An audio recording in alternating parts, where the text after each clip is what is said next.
Hoy vamos a ver cómo Jonás comunica su conclusión acerca del autor de la salvación. Y él lo hace contrastando la vanidad de confiar en ídolos vanos en vez de confiar en el Señor. ¿Qué enseña el pasaje que vamos a ver hoy?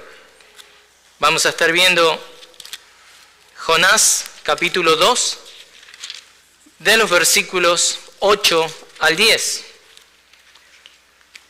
¿Qué enseña ese pasaje? Que la salvación es brindada por Dios. ¿Cómo Jonás expresa esa verdad? Bueno, lo hace contrastando los ídolos que no salvan con el Dios que salva. Y finalmente muestra en el versículo 10 los resultados de la salvación divina. Permítame leerle el pasaje. Este es el mensaje: la salvación es del Señor. Y leo desde el versículo 8 del capítulo 2 de Jonás. Los que confían en ídolos vanos, su propia misericordia abandonan. Pero yo con voz de acción de gracias te ofreceré sacrificios. Lo que prometí, pagaré. La salvación es del Señor. Entonces, el Señor dio orden al pez, y éste vomitó a Jonás en tierra firme. Y ahí es lo que vamos a estar viendo hoy. A la luz de lo que ya hemos visto en este libro, hace completo sentido que el profeta arribe a la conclusión de que es Dios el autor de la salvación. Y en esta última parte del Salmo de Jonás, que vimos la semana pasada, que es un salmo de agradecimiento por haber sido salvado, el profeta comunica su conclusión acerca del autor de la salvación, contrastando la vanidad de confiar en ídolos vanos en vez de confiar en el Señor.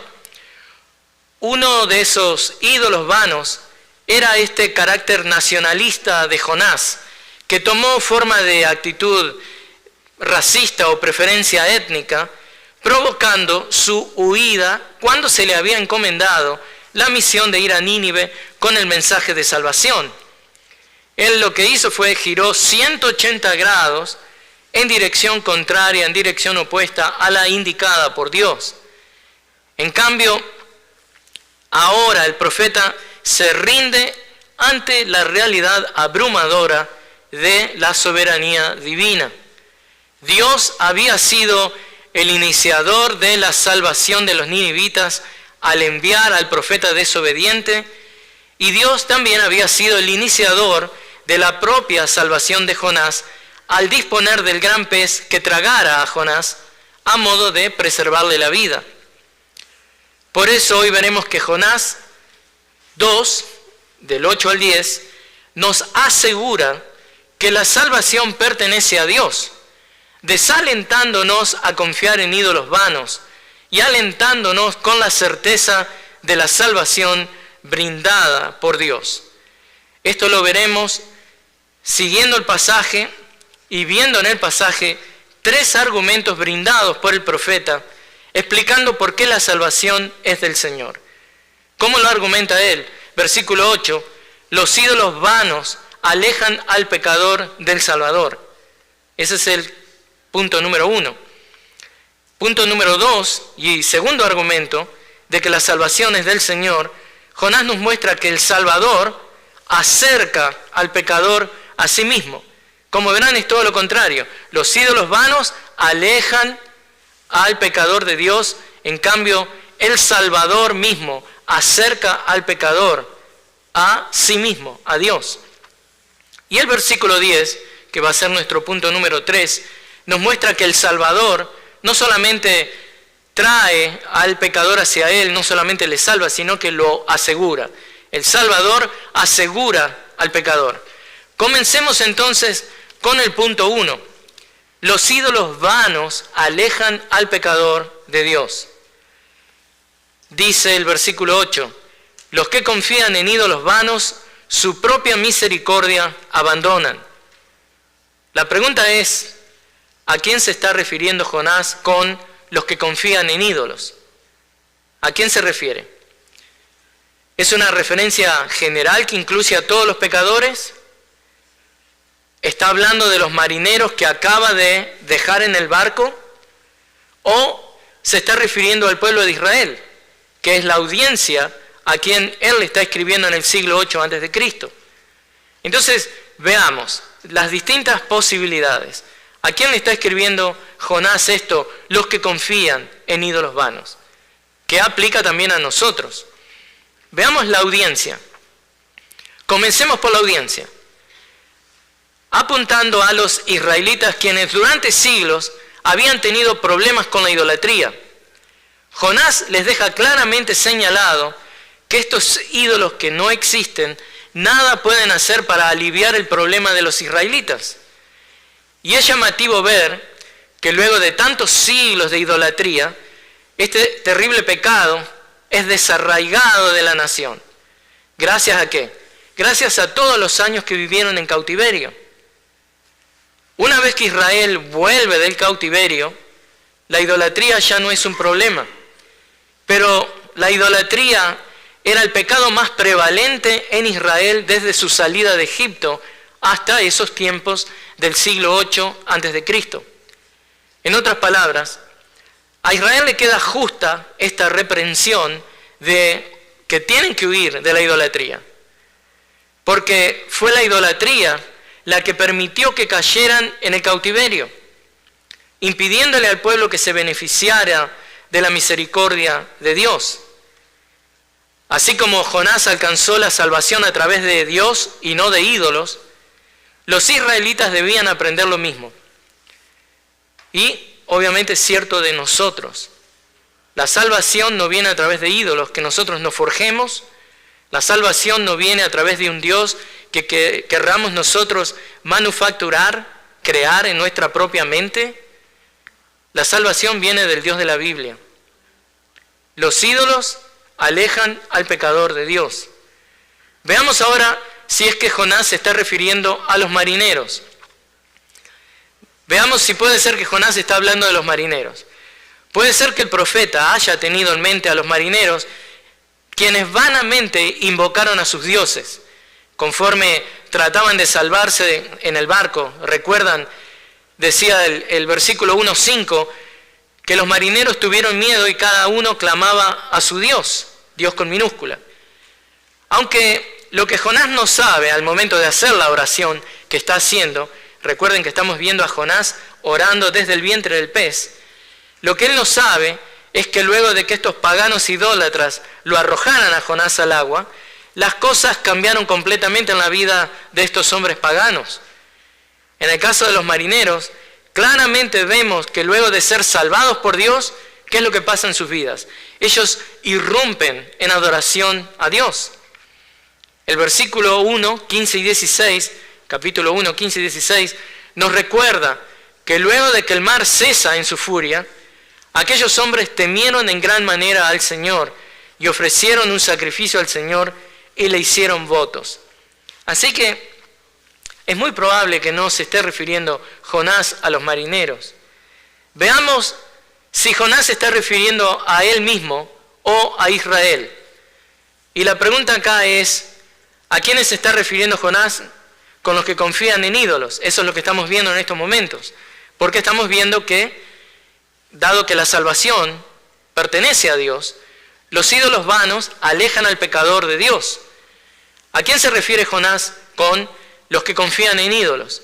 Bueno, yo creo que Jonás se está refiriendo a los israelitas, quienes son los receptores del libro, como les decía en el primer punto, en el siglo VIII a.C.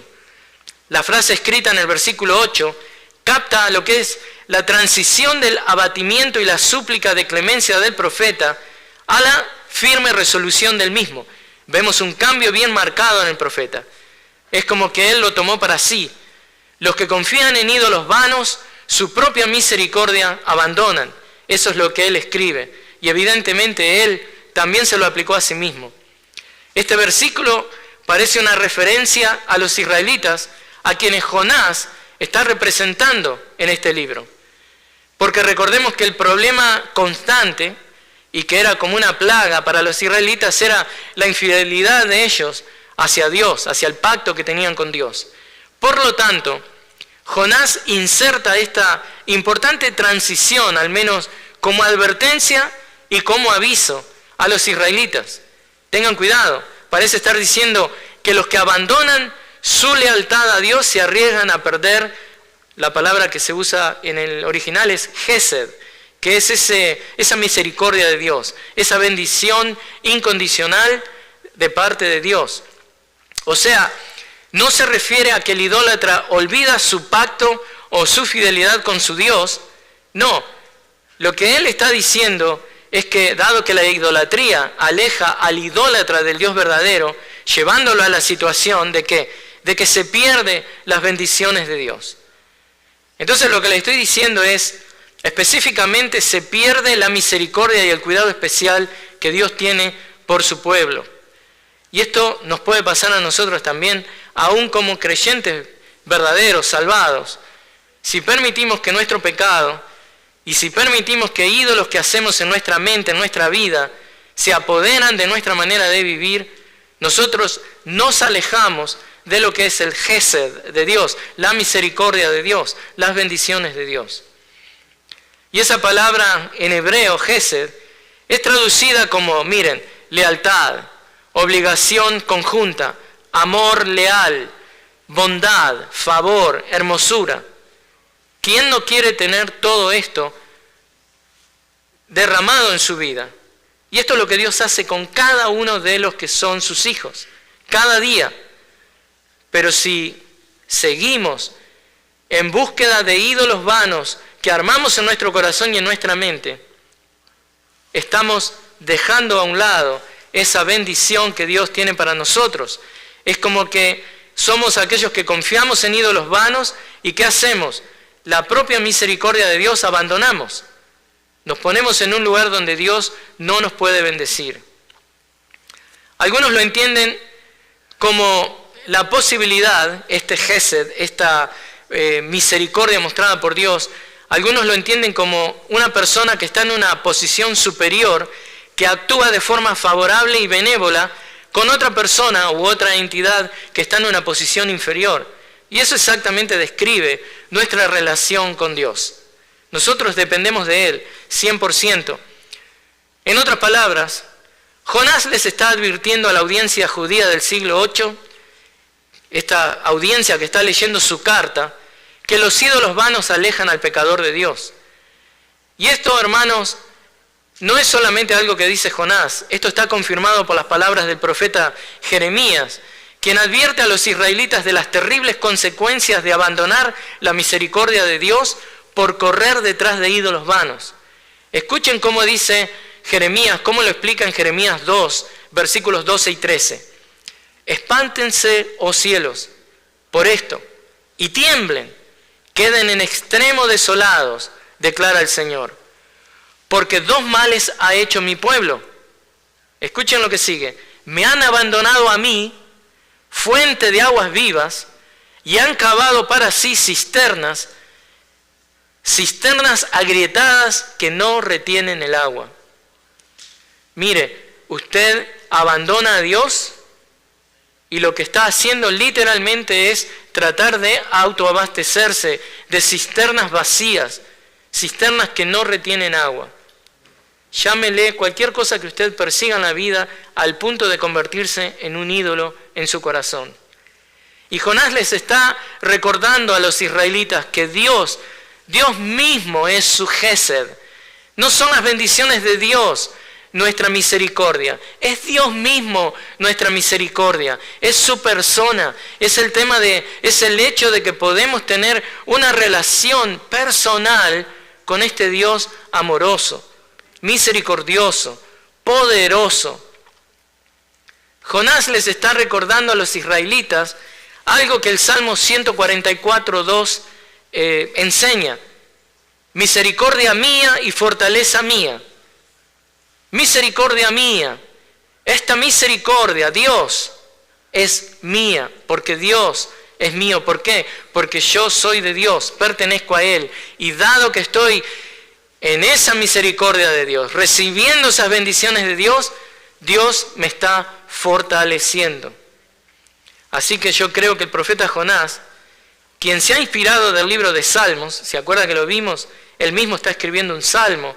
Él está escribiendo un salmo lleno de poesía de los salmos. Él escribe su propio salmo de agradecimiento a Dios en este capítulo 2.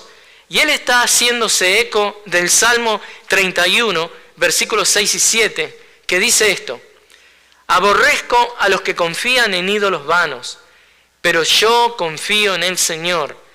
Me gozaré y me alegraré en tu misericordia, Gesed, porque tú has visto mi aflicción, has conocido las angustias de mi alma. Así que, hermano, qué buen recordatorio para nosotros que no hagamos ídolos en nuestros corazones. Puede ser un trabajo, puede ser algo que creemos que necesitamos urgentemente, puede ser una ambición, puede ser una carrera, puede ser una relación, un novio, una novia. No se haga ídolos en su corazón, porque al hacerlo, ese ídolo le aleja de Dios. Y usted se aleja de ese lugar que está bien marcado, que es donde, en el lugar bíblico donde la obediencia tiene que ser demostrada, la obediencia a Dios.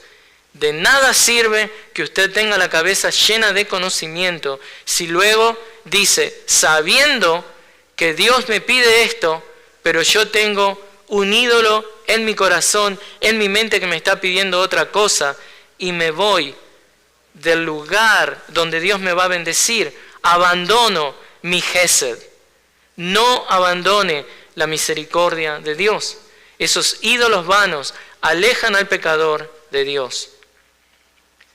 En ese salmo, tal como el Salmo 31, 6 y 7, tal como en el 2.8 de Jonás, vemos la referencia a los ídolos vanos, contrastando por aquellos que confían en la misericordia de Dios.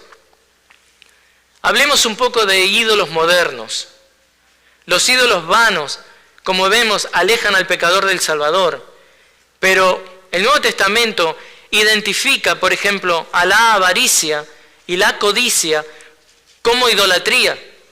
Y hay otros tipos de ídolos también, pero Colosenses 3.5, que nosotros estudiamos este pasaje, nos hablan de la codicia y la avaricia como idolatría. ¿Qué dice? Por tanto, consideran los miembros de su cuerpo terrenal como muertos a la fornicación, la impureza, las pasiones, los malos deseos y la avaricia, que es idolatría. Todo eso es idolatría también, no solamente el querer tener más dinero. Fornicación, impureza, pasiones. Entonces, hermano, ¿qué es lo que tiene que hacer? Vamos a hacer de cuenta que usted está deseando algo malo y usted está creando y ayudando a que este ídolo se fortalezca en su corazón. ¿Qué es lo que tiene que hacer? El ídolo está ahí, el ídolo le va a buscar que usted salga de la zona de influencia donde Dios le puede bendecir. ¿Sabe lo que tiene que hacer usted? Usted tiene que permanecer firme, arraigado en la palabra, en obediencia. Eso es lo que vemos en Mateo, con las dos casas, una construida en la roca, otra sobre la arena. De lo que habla ahí es de la obediencia. Entonces, ¿qué hace? Usted se mantiene obediente a Dios. Y usted me dirá, pero hermano, pastor, todavía siento deseos malos. Bueno, huya de ellos y refúgiese en su Gesed. Refúgiese en la misericordia de Dios. Pero pastor, todavía siento cosas. Pero la obediencia no es algo que podemos negociar. La obediencia no es negociable. La obediencia se cumple, se honra a Dios y luego Dios va a honrarlo a usted. ¿Con qué? Con que van a empezar a morir esas pasiones. Van a haber nuevos deseos, dados y alimentados y traídos. ¿Por qué? Por Dios mismo, el Espíritu Santo. Si usted le pertenece a Dios, el Espíritu Santo mora en usted. Van a haber nuevos deseos. Lo que está siendo manifestado es su lucha contra la vieja naturaleza. Pero que la Biblia claramente nos dice que nosotros en lo que tiene que ver con el pecado no somos víctimas del pecado. Tenemos poder sobre el pecado, poder dado por Dios. Entonces, los ídolos vienen, quieren ganar nuestro corazón, Como dijo Calvino, el corazón es una fábrica de ídolos. No importa, manténgase firme en la obediencia a Dios, de la lucha. Entonces, veamos algunos tipos de ídolos modernos. Tratar de conseguir el cuerpo perfecto, ¿no? Vivir para el gimnasio. Criar al hijo con el mejor rendimiento académico. Amargar a los hijos hasta que sean los mejores que tienen que ser. A veces se convierte en un ídolo. Deshacerse del estrés mediante el abuso de sustancias, alcohol, largas horas frente al televisor, y usted dirá, drogas, pero hermano, ¿qué me está diciendo? ¿Que un cristiano puede hacer eso? Lo que digo es que un cristiano que no está viviendo en el Espíritu, por ahí también tiene drogas psicotrópicas recetadas por un médico, que fue para un dolor que ahora no tiene, pero por ahí, en un momento de estrés, las toma innecesariamente para, en vez de lidiar con esa situación, en vez de permitirle a Dios a través de la palabra y del Espíritu Santo de ayudarle, recurre a eso. Así que tenga cuidado aún con las drogas recetadas. No le digo que no las tome si el médico les dice. Aclarando, dijo Armando.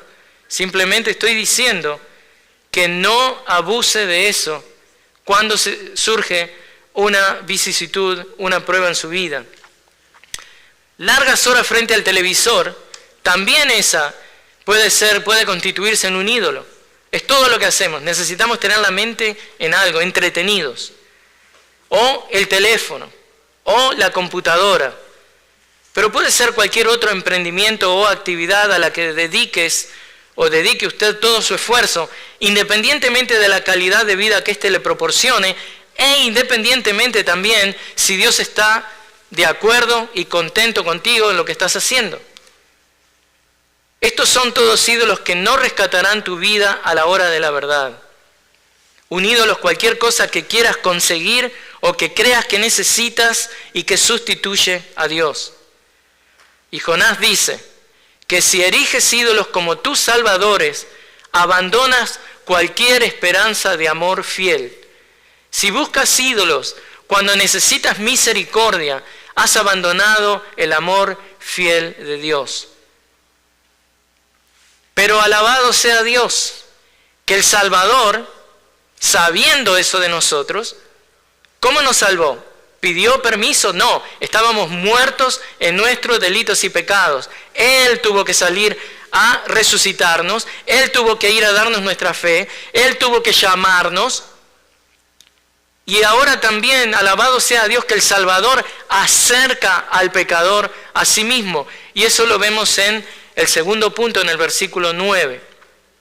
Nuestro segundo punto es, el Salvador acerca al pecador a sí mismo. Porque lo que estamos viendo es que la salvación es del Señor. Dice el versículo 9, pero yo con voz de acción de gracias te ofreceré sacrificios. Lo que prometí, pagaré. La salvación es del Señor.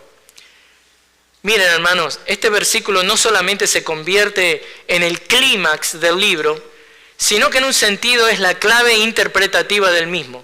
¿Quiere entender Jonás? Vea ese versículo. La salvación es del Señor. Esta es indudablemente una declaración de creencia. Esto es lo que Jonás cree. Y nosotros sabemos que la salvación es del Señor porque Él es, Dios mismo, quien nos llama a sí mismo. ¿Cómo sabemos eso? No tomen mi palabra. Juan 6:44 nos muestra claramente que nuestro Señor Jesucristo, Jesús mismo, nuestro Salvador, nos dice que Él nos llama a sí mismo. Él dice, nadie puede venir a mí si no lo trae el Padre que me envió, y yo lo resucitaré en el día final. ¿Usted vino a Cristo? ¿Sabe por qué? Porque el Padre le trajo a Cristo. O sea, esto es increíble, ¿no? Ese Salvador mismo quien acerca al pecador a sí mismo. Eso es lo mismo que Jeremías nos comparte. Escuchen Jeremías 31:3. Desde lejos el Señor se le apareció y le dijo, con amor eterno te he amado. Por eso te he sacado con misericordia. En la eternidad pasada, Dios decretó que nos iba a salvar. Él conoce a cada uno de aquellos a quien va a salvar. Por eso, la salvación y el sacrificio de Cristo es específico por cada uno a los que el Padre le dio. Entonces, Jeremías 31:3 coincide con eso. Con amor eterno te he amado, por eso te he sacado con misericordia. Y Jesús dice, nadie puede venir a mí si no lo trae el Padre que me envió. Y yo lo resucitaré en el día final. ¿Vieron, hermanos? La misericordia de Dios es la que nos ha sacado, porque Él nos ha amado con amor eterno. Ya no le servimos a ídolos vanos. Ya no perseguimos nuestros propios planes, nuestras propias metas o nuestras propias agendas. Ahora, en respuesta a la maravillosa salvación que Dios nos ha regalado, ¿qué es lo que hacemos? Nos entregamos como sacrificios vivos a responder a nuestra salvación de una manera que glorifique a Dios. Y Jonás expresa su agradecimiento a Dios por la salvación que le ha concedido a través de acercarse a Dios. ¿Cómo lo expresa? Dado que la salvación es del Señor, Dios acerca al pecador a sí mismo, para que éste no se aleje poniendo su adoración o su atención en ídolos vanos.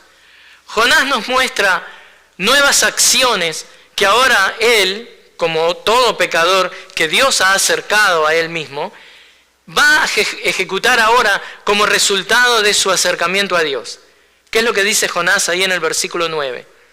Pero yo con voz de acción de gracias te ofreceré sacrificios. Lo que prometí, pagaré.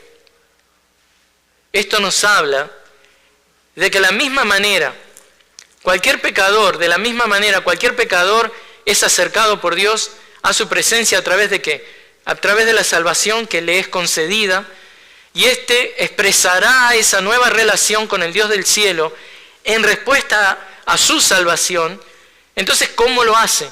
Él va a producir buenas obras. A menudo, estas buenas obras nos hacen sacrificar nuestro tiempo, nuestra energía, dinero, posibles promociones y la aprobación de parte del mundo. Pero estas buenas obras vienen como resultado de la salvación que Dios ya nos dio. No es que las hacemos para alcanzar nuestra salvación. No, pero esto únicamente puede ser hecho si la persona en verdad ha comprendido la magnitud de la salvación que Dios le ha dado, que Dios le ha regalado a través de Cristo. Entonces ahí vienen estas obras. ¿Cómo? Tiempo, usted da de su tiempo, usted da de su energía, usted da de su dinero, usted pasa de posibles promociones porque usted quiere honrar a Dios de otra manera más eficiente.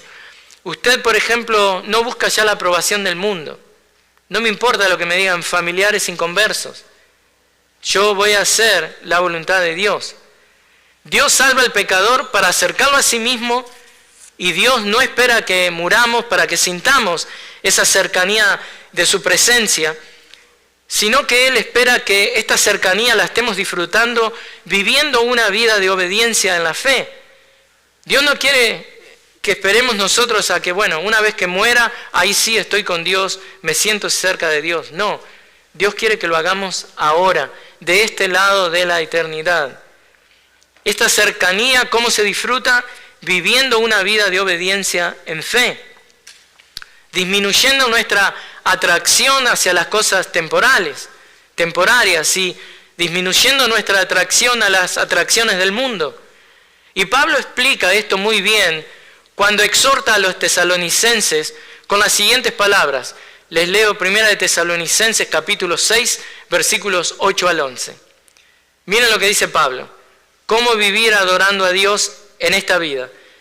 Y si tenemos que comer y con qué cubrirnos, con eso estaremos contentos. Pero los que quieren enriquecerse caen en tentación y lazo y en muchos deseos necios y dañosos que hunden a los hombres en la ruina y la perdición. porque la raíz de todos los males es el amor al dinero. Ahí hay un ídolo, por el cual, codiciándolo algunos, se extraviaron de la fe y se torturaron con muchos dolores. Pero mire lo que nos dice a nosotros. Pero tú, hombre de Dios, mujer de Dios, huye de estas cosas. Estas cosas están acá de este lado. Usted huye, vuelve siempre al refugio que es su Gesed, es su misericordia en Dios, es su obediencia a Dios afirmado en la palabra. Dice, pero tú, hombre de Dios, huye de estas cosas y sigue la justicia, la piedad, la fe, el amor y la perseverancia y la amabilidad. ¿Qué queda claro de esto? Que si Dios no nos acercara a sí mismo, caeríamos y permaneceríamos en las garras de esas cosas que idolatramos, esas cosas que nos alejan de Dios. Así que, hermanos míos, amados, si estamos agradecidos como Jonás lo está en ese momento que está escribiendo, debemos correr al templo como Jonás quiere hacer. Si estamos agradecidos por nuestra salvación, debemos buscar maneras de presentarnos como sacrificios vivos delante de Dios.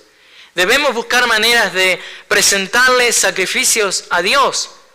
Ya no sacrificamos animales. Nuestras propias vidas son ese sacrificio vivo y las cosas que hacemos son sacrificios a Dios. ¿Cómo? Debemos buscar maneras de presentarle esos sacrificios a Dios, sacrificios de tiempo, sacrificios de energía, dinero, posibles promociones, la aprobación de parte del mundo. Lo que voy a querer es hablar de este Cristo que me salvó de la muerte inevitable que venía sobre mi vida. Así que proclamaré cuán grande es Él. Le diré a todo el mundo que estoy agradecido al Señor por haberme salvado, porque seguramente iba a morir sin esperanza. ¿Y qué es lo que voy a proclamar cuando le agradezco a Dios? La salvación es del Señor. Usted no se va a, presentar a usted mismo, ¿no? Regocijándose en el pasado pecaminoso y yo era esto y maté a uno con una uña y tremendo lo que hice, pero Dios me perdonó y Dios a lo último queda y recibe algo de gloria. Usted habló de todo su testimonio. No, ¿qué va a hablar? De que la salvación es del Señor. La salvación es del Señor. Y que usted ahora está amparado en su misericordia, la misericordia de Dios. Y créanme, hermanos, es allí cuando usted tiene la oportunidad de proclamar la salvación que usted comprende cuán desesperada era su situación. Es ahí cuando usted recuerda claramente las circunstancias de la vida que usted estaba arrastrando, de que usted estaba llevando esa vida que lo estaba arrastrando hacia la muerte. Y tal vez como a Jonás, las algas le estaban arrastrando a una segunda muerte. Imagínense, Jonás cuando está cayendo en el agua, no ve absolutamente nada, está desesperado, luchando por aire, pero aparte tiene estas algas en la cabeza, que es como que está preparando al muerto para su funeral. Así se siente Jonás en ese momento, y muchas veces así estábamos nosotros en la vida. Pero alabado sea Dios, que Él nos fue a buscar. Cuando nosotros nos alejábamos debido a nuestros ídolos vanos, Él nos acercó a Él, a Dios. Así que, conforme la vida nos arrastraba a una segunda muerte, conforme los barrotes iban cerrándose sobre nosotros para destruirnos, es por pura gracia de Dios que comprendemos que estábamos justamente bajo la ira de Dios y que solo Él, Dios, nos pudo haber rescatado por los méritos de Él, porque nuestros méritos eran ¿qué? Ser condenados a un infierno eterno. Así que una vez que tenga usted este entendimiento, el paso natural es que va a decir que la salvación es del Señor. Simplemente soy alguien que he sido bendecido, soy un recipiente inmerecido de la salvación de Dios. Alabado sea Dios, porque es el Salvador quien acerca al pecador a sí mismo. Y al Jonás usar esta frase, la clara implicación es que Jehová es soberano en la salvación. Esta es la empresa de Dios. Por lo tanto, ni el juicio de Jehová ni su salvación están sujetos a la manipulación humana. Algo que tenemos que entender con humildad. Dios tiene el derecho de ajusticiar, pero también Dios tiene el derecho de hacer misericordia. Y esto no está sujeto a la manipulación humana. Jonás ya había intentado manipular el juicio divino huyendo de la presencia de Jehová, y ahora desde el vientre del pez está viendo las cosas más claras que nunca. El hombre es el simple destinatario de la gracia y la misericordia divina. El hombre nunca es puesto en la posición de manipular los decretos divinos. Eso es lo que vemos claramente en el resto de las Escrituras. Y tristemente, el hombre se autoexalta arrogantemente, usurpando la posición de ser su propio co-salvador. No en vano Jeremías nos advierte en Jeremías 17:9, más engañoso que todo es el corazón y sin remedio. Y hay muchas personas que creen verdaderamente que son co-salvadores junto con Dios. Ese mismo corazón pecador del que habla Jeremías, ese corazón pecador y engañoso que lleva a algunos a creer que el hombre todavía tiene suficiente bondad para colaborar con la obra salvadora de Jesucristo. Estos hombres dicen que los pecadores pueden asociarse con el Salvador para efectuar su propia expiación. Hay un grupo, los liberales, entre comillas, cristianos, un grupo herético, enseñaban que el hombre es básicamente bueno y que para ser aceptados por Dios simplemente debían responder con buena moral, aprendiendo de la muerte de Cristo y de su ejemplo autosacrificial, pero respondiendo con buena moral. Pero necesito que me sigan en este argumento teológico que voy a hacer. Así que por favor, ponga su mente en lo que voy a decir. Necesito que sigan este argumento teológico para hablar en contra de lo que esta gente cree. No debería sorprendernos que Jonás diga que la salvación es del Señor, porque el profeta Isaías escribe lo mismo. Escuchen esto. Yo soy el Señor, y fuera de mí no hay Salvador. Isaías 43:11. Así que tenemos ya el Salvador, Jehová. Jehová es el mismo Dios que dice que no compartirá su gloria con nadie. Yo el Señor, ese es mi nombre, mi gloria a otro no daré, ni mi alabanza a imágenes talladas. Isaías 42:8. Así que siga el argumento. Hay un solo Salvador, Jehová Dios, que no compartirá su gloria con nadie. Este Dios único Salvador no compartirá su gloria con nadie porque Él es celoso de su gloria. No adorarás a ningún otro Dios, ya que el Señor, cuyo nombre es celoso, es Dios celoso. Éxodo 34:14. Las salvaciones del Señor, la expiación que Él efectuó es objetiva, es de Dios. Las salvaciones del Señor porque es una obra realizada de manera independiente y aparte de los beneficiarios de la misma. Nada que el hombre haga, nada que el hombre crea que pueda hacer para ayudar a Dios activa esta salvación. La salvación es de Dios. No hay tal cosa como obras humanas o respuestas humanas que tengan incidencia en el carácter objetivo de esta salvación. La salvación es del Señor y es Dios quien acerca al pecador a sí mismo. Síganme con el argumento. Estoy haciendo este argumento de que la salvación es del Señor solamente. Muchos cristianos se confunden que debido a que ellos deben responder con fe y arrepentimiento a la salvación brindada por Dios, que esto los hace colaboradores en la salvación. ¿Cuál es el error ahí? Que el solo hecho de que puedan responder afirmativamente a la oferta del Evangelio es porque ellos ya han sido comprados por la obra perfecta de Jesucristo en la cruz. La salvación es del Señor. En la cruz del Calvario, Cristo dijo, consumado es. Su obra perfecta ha sido consumada a favor de aquellos por los que Él vino a morir, aquellos que el Padre les dio. Y de lo que Él tiene en su mano, y ni uno va a ser arrebatado. Cuando Cristo habló de su obra de redención por el pecador, Cristo nunca dijo, ha comenzado, pueden, si quieren, beneficiarse de la misma. No, Cristo dijo, consumado es hecho, es hecho. Dios no le da al pecador un derecho a creerse que está participando como cosalvador en esta hermosa salvación. Dios nunca ha dicho, ha comenzado poniendo ahora el énfasis en la respuesta humana. Sí, pero yo tengo que hacer ejercicio de mi derecho, de mi voluntad. Sí, pero si eso pasa, es porque Dios ya ha producido la regeneración en su corazón. Porque estábamos muertos en nuestros delitos y pecados. Y el único libre albedrío que tenemos sin Cristo es el libre albedrío para pecar. Hermanos, la salvación es del Señor. Este es un trabajo, esto es una obra trinitaria. Dios el Padre eligió a aquellos por los que Cristo murió. Pablo nos dice en Romanos 9:16, escuchen, así que no depende del que quiere ni del que corre, sino de Dios, que tiene misericordia. ¿Vio eso? Depende de Dios que tiene misericordia.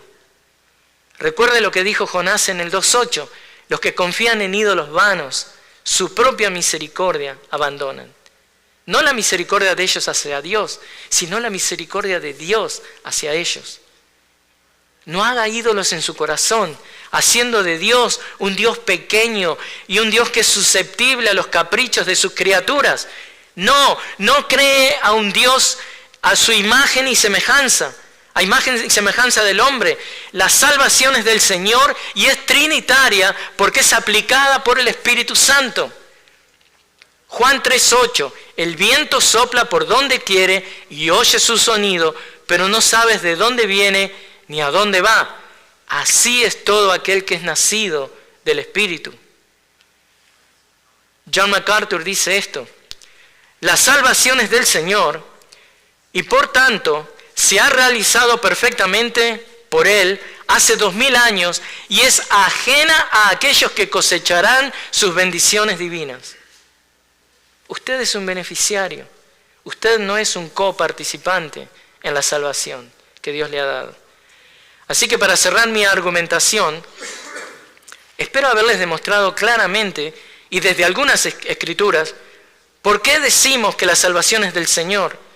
Porque lo que eso reconocemos, vemos claramente la mano soberana de Dios en cada acontecimiento de nuestras vidas, tal como fue el caso de Jonás en el vientre del pez. Porque como dice Pablo en Romanos capítulo 8, versículos 28 al 30, ¿qué dice? Y sabemos que para los que aman a Dios, todas las cosas cooperan para bien, esto es, para los que son llamados conforme a su propósito. Escuchen, porque a los que de antemano conoció, también los predestinó a ser hechos conforme a la imagen de su Hijo, para que Él sea el primogénito entre muchos hermanos. Versículo 30, a los que predestinó, a esos también llamó. A los que llamó, a esos también justificó. Consumado es. A los que justificó, a esos también glorificó. Y lo dice en presente. ¿Por qué? Porque esto que Dios hace y que Él ha decretado desde la eternidad es en el sí y en el amén. Gloria a Dios. Ese pasaje conocido como la cadena dorada de la salvación confirma y coincide con el versículo 10 de Jonás que estamos por ver ahora, que va a ser nuestro último punto. El último punto, el punto 3, es el Salvador asegura al pecador, como vimos en ese pasaje de Romanos. Versículo 10 dice: entonces el Señor dio orden al pez y éste vomitó a Jonás en tierra firme. Esta es la respuesta natural de la realidad de la soberanía de Dios sobre su creación. El mismo pez que fue preparado por Dios y que cumplió al pie de la letra la instrucción divina, es ahora instruido por Dios de dejar al profeta en tierra firme. Este versículo nos muestra la respuesta de Dios al discurso de Jonás. Todo esto que Jonás está diciendo y escribiendo en agradecimiento a Dios. Pero a su vez también nos muestra la respuesta del pez al discurso divino. ¿Qué es lo que hace el pez? Es bien obediente. Cualquiera quisiera tener una mascota así, ¿no? Lo que Jonás, como autor del libro, está haciendo en estas secciones de una belleza literaria llamativa, porque está usando uno de sus recursos literarios favoritos. ¿Saben qué es? Algo que se llama lagunas o vacío de información. Da un poquito de información, pero no todo, para que nosotros estemos ahí, pendiente. Déjeme explicarle. Cuando introduce este versículo, lo hace usando una fórmula que es usada para introducir una frase literal o algo que el personaje que va a hablar va a decir en forma literal. Así es como empieza el versículo 10. En cambio, aquí Jonás introduce a Dios hablándole al pez. Hasta ahí está bien, pero nunca nos dice lo que Dios le dice al pez. Ese intercambio entre Dios y el pez no es registrado. Solamente se dice que Dios le habló al pez y le ordenó vomitar a Jonás en tierra firme. Ahora, hermanos, quiero que se detenga conmigo un momento. Ya sé que está ahí sentado, no puede ir a ningún lado, pero quiero que se detenga a considerar las condiciones en las que Dios salva al profeta. Dado que la salvación es del Señor y es el Salvador quien asegura al pecador, Dios diseña las maneras de hacerlo, adaptándolas especialmente para la necesidad y beneficio de cada uno de sus hijos. Y lo que voy a decir tiene que ver con usted, tiene que ver conmigo. Cómo Dios diseñó nuestra llegada a Cristo. La decisión de Jehová de hacer que el pez vomitara a Jonás en tierra seca tenía probablemente la intención de humillar al profeta, hacerlo humilde. Profeta que aunque agradecido por la salvación de Jehová, conservaba un peligroso orgullo, como cada uno de nosotros que venimos a Cristo. El Antiguo Testamento muestra que el ser vomitado lo muestra esto como una señal de juicio divino. Por ejemplo, Levíticos 18, 25 al 28, habla de la tierra prometida que podía vomitar a los israelitas si estos eran infieles a sus pactos con Dios. Una de las imágenes gráficas de la humillación traída por Dios a través del vómito también se encuentra en Jeremías 48, 26. Escuchen esto. Embriáguenlo, porque se ha vuelto arrogante con el Señor. Moab se revolcará en su vómito y será también objeto de burla. Clarito como el agua. El vómito era una señal de humillación. Y Jonás estaba siendo salvado, pero llevado a un punto de humillación para que su orgullo pueda ser controlado. Así como Jonás aterrizaría de bruces en la arena, cubierto en vómito apestoso de un pez, así muchos de nosotros somos salvados misericordiosamente, pero traídos en condiciones humillantes, a modo de mantenernos humildes. No estoy diciendo que este es el caso de todos. No es lo que estoy diciendo. Pero a muchos de nosotros, por misericordia divina, todavía se nos permite saborear el trago amargo de pecados de la vida que teníamos antes de Cristo. O saborear las consecuencias de nuestras malas decisiones. Que Dios las usa para mantenernos humildes y avanzarnos en nuestra santificación personal. Ahora, volvamos al desembarco de Jonás. Es imposible no imaginarse esa imagen virtual, ¿no? Interesante. Es como que uno lo puede ver. No sé si le parece, ¿no? ¿Cierto? Jonás, vomitado en tierra firme. El pez debe haber encallado, quedarse en la arena y luego vomitar a Jonás en la playa. Jonás, que tal vez pensó que nunca vería la luz del día, por fin vuelve a pisar la tierra seca. Jonás, quien sabía que la salvación es del Señor, también sabe que el Salvador asegura al pecador. Y me imagino que el profeta, mientras estaba en la playa, luego de limpiarse un poco de vómito de su cuerpo, alabó a Dios y gritó de alegría y alivio por haber salido de aquella prisión. Ahora, lo que me parece muy significativo es que la alabanza que la Escritura registra es la alabanza que tuvo lugar mientras todavía estaba dentro del pez. No registra la obvia alabanza de Jonás una vez que es liberado. ¿Cuál es la alabanza que Dios más se complace en escuchar? ¿Se ha preguntado eso? La alabanza que Dios más se complace en escuchar es la alabanza que uno hace en la oscuridad. Esa alabanza que se basa únicamente en la fe. Usted no camina, estoy seguro, no, ya conozco estas situaciones de mi vida, estoy seguro, confío en mí. No, es cuando la vida se da vuelta, es cuando usted tiene que caminar por fe. Es ahí que su corazón, su mente tienen que producir una alabanza que va a llegar a los oídos de Dios de una manera hermosa. La alabanza que Dios más se complace en escuchar es esa alabanza que nace desde nuestra necesidad, que nace desde nuestra fe siendo desafiada. Así que, hermanos, oremos para que Dios nos capacite para confiar en Él, en la oscuridad y la incomodidad de nuestras pruebas, en la incomodidad de orar en esa oración, incluso antes de ver la plena seguridad de la liberación prometida por Dios, como fue el caso de Jonás. Tal vez usted está orando por algún caso de enfermedad, caso inmigratorio, pero no ore condicionando a Dios en que Él va a ser alabado y bendecido solamente si le da lo que usted está pidiendo. No, esta alabanza tiene que salir incondicionalmente. Incondicionalmente. Así que concluyamos. Para terminar, déjenme recordarles que la salvación es del Señor, quien realiza una obra unilateral, objetiva y perfecta.